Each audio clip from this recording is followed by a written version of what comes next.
Hi everyone, welcome back to my channel. So this video was so very much requested and I decided to do it since I just had an exam last week, and the notes that I'm going to be showing you is exactly how I prepared for my exam.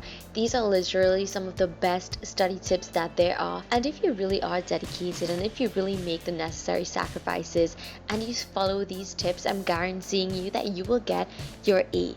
So let's get started. First things first, look at my desk. I have only the necessary items that I need to study with.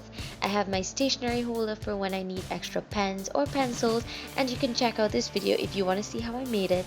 And then I have my pencil case, my notebooks, my textbooks, and my flashcards.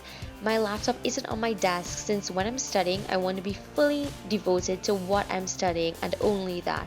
Your bed is not the place to be studying, so if you study on your bed, I strongly suggest you start getting into the habit of sitting by a desk. So my first tip is organization. I print a free calendar from calendarlabs.com, and it's a pink one of course. Then I alter it to suit me, so I delete the notes section, expand the calendar, center the headings because I'm OCD like that. Of course, I type in the year and month and then I hit print. I like to write in the days, but you can do it on the computer if you want.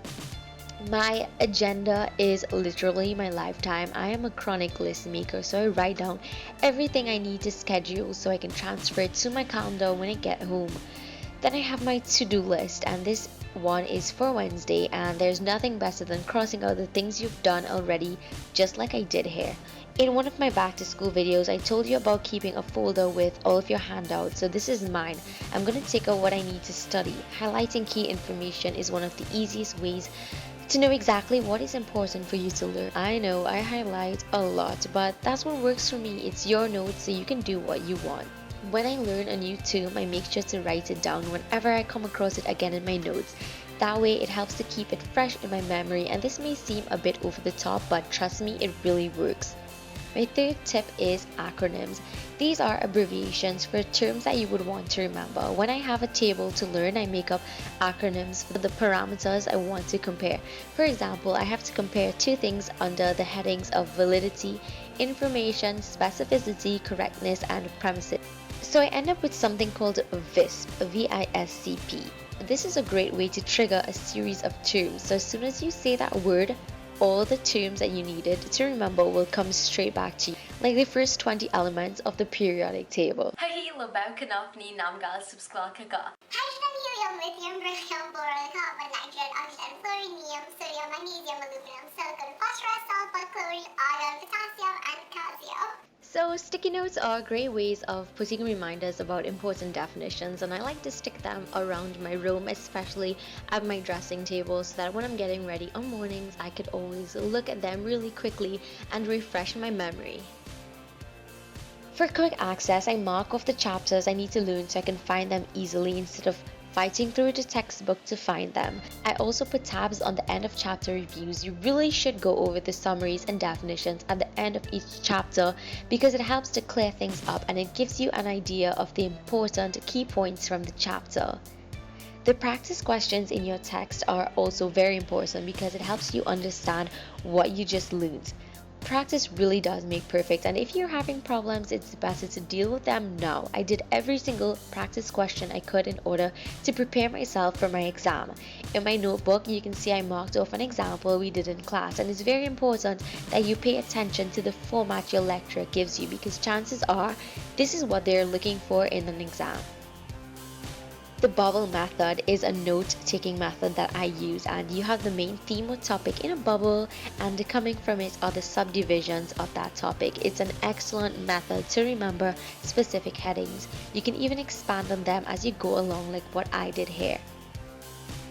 This little chart is very similar to the bubble method, and as you can see, I've gone ahead and written notes under the subtopics, and a flow chart like I have here is perfect for learning processes because it simplifies things and puts it into perspective rather than having a huge chunk of information to learn. Next up is flashcards.